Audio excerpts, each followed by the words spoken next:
What's up, everybody? Welcome to the channel. If you're new to the channel or you're just coming back, thank you for visiting. I'm Brian O'Neill, the tattooed agent with eXp Realty.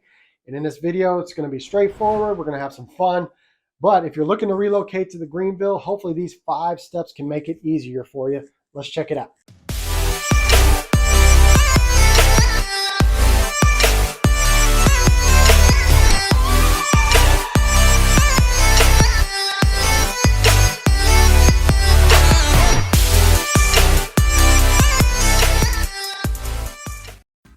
What's up, everybody? Again, this is Brian O'Neill. I am the tattooed agent with eXp Realty.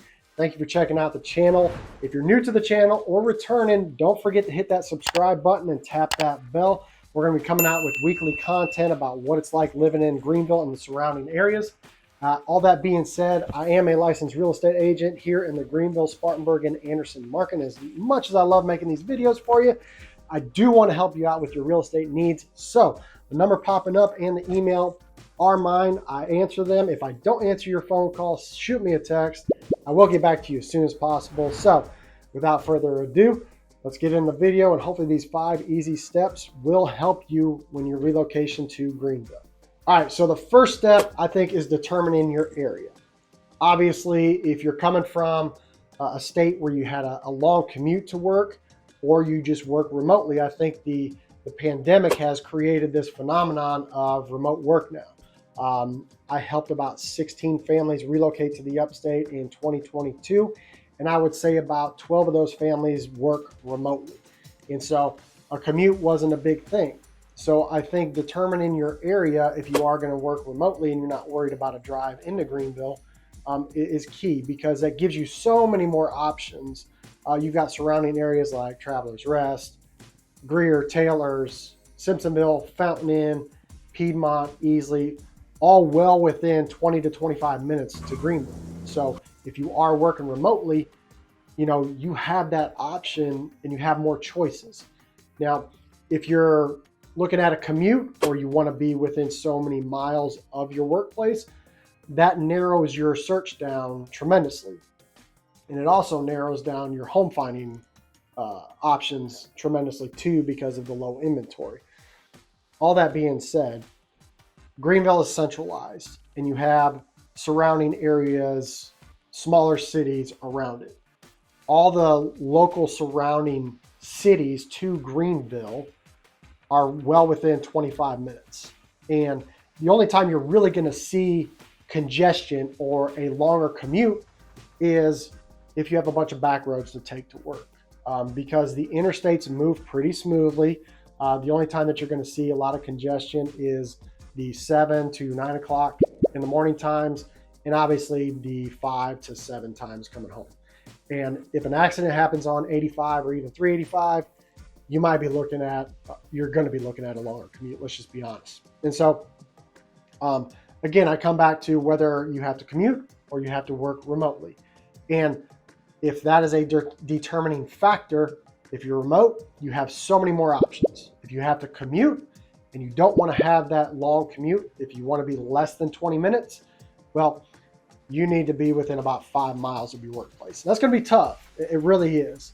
The commute here isn't bad. I mean, you have people that live in Greenville that work in Spartanburg, and vice versa. Spartanburg that work in Greenville. You have people that live in Anderson that work in Greenville. All of them mainly have about a 30 to 35 minute commute. Now, the only time that you're going to see hour commutes or hour and a half is obviously if there's a wreck on 85 or 385 or one of the main highways that you're taking into work.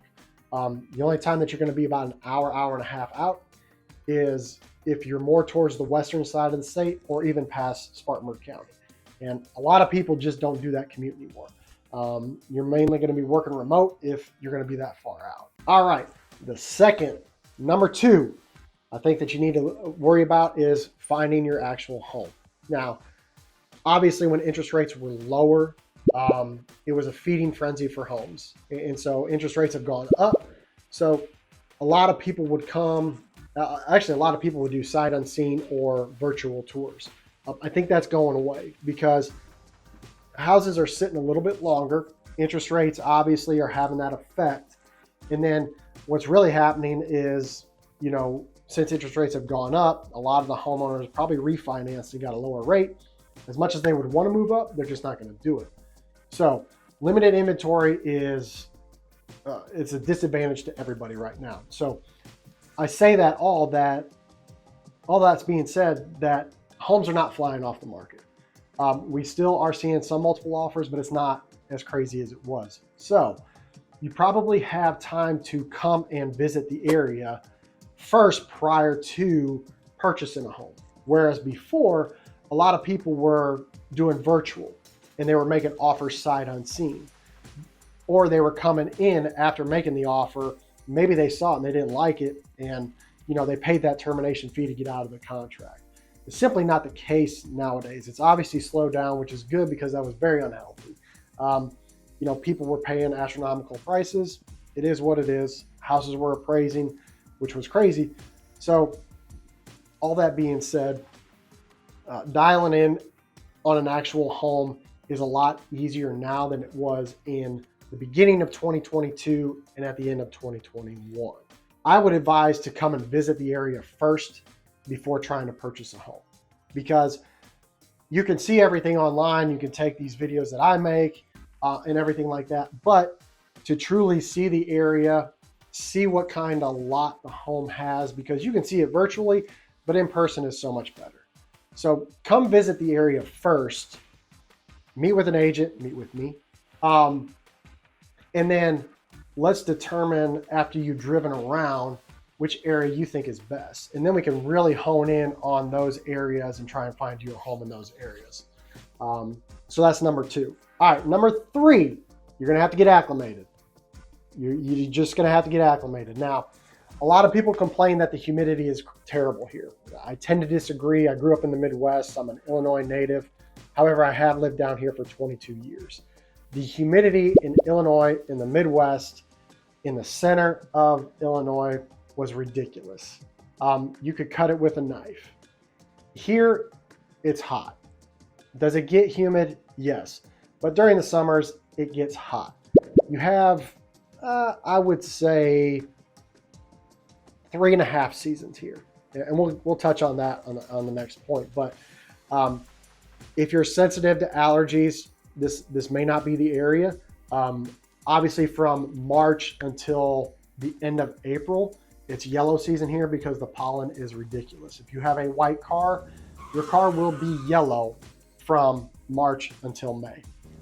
So if you are sensitive to allergies and stuff like that, the upstate may not be the place for you. Now, a funny story I have, well, it's not funny, but a story. I had a client that relocated from Minnesota, and he, during his working years up in Minnesota, he was stuck in a basement doing renovation work down there. Well, he started having respiratory issues. Come to find out, there was mold down in the basement. So he's very sensitive to mold particles. Okay.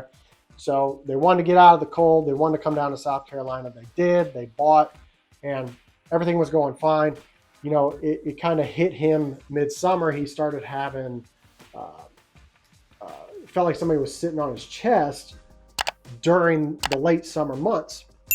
And so he was like, well, that's weird. I don't know what's going on. We've been here for a couple months now. It's all of a sudden hit me. Well, he went outside again and again and again. It kept coming in and feeling like somebody was sitting on his chest. Well, he went and talked to a respiratory doctor and everything like that. Might have been allergies, might have been something like that. So we did an air quality test of the air here in the upstate. And there are mold particles, I would say, in the air everywhere. Well, he's very sensitive to it. So even the minute amount that is in the air here in the upstate triggered his respiratory, I would not say illness, but his respiratory problems. And so unfortunately, they bought their house down here in March of 2022, and we got to turn around and sell it because he's got to go back to Minnesota because, let's just say Minnesota has a little bit cleaner air. So if you are sensitive to allergies and everything like that, that may affect you when you get down here. So just be aware of that. Temperature wise, we don't have our cold season until January and February. That's why I say we have 3.5 seasons. it starts to get warm, and it is hot from about June until October. October to December, we had that freak cold front that just came through that affected about 3/4 of the United States. I've been down here for 22 years, and I never remember it being down in the teens in December, and it was. So it's nothing bad. It's actually a great climate here. You know, a lot of people, like I said, they say the humidity is terrible. I tend to disagree. It is hot. It is hot, hot, hot during the summer. And it's not a dry heat, but it's not an overabundance of humidity to where as soon as you walk outside, you feel like your skin is wet. That's not the way it is here. So that's number 3. All right, number 4, we're going back to the weather. Okay. You have 3.5 seasons here. So if you're looking for coats, and this is something that we ran into, my wife did with our 2 kids, was during that cold front that just came through, it's hard to find winter jackets for yourself, let alone your kids.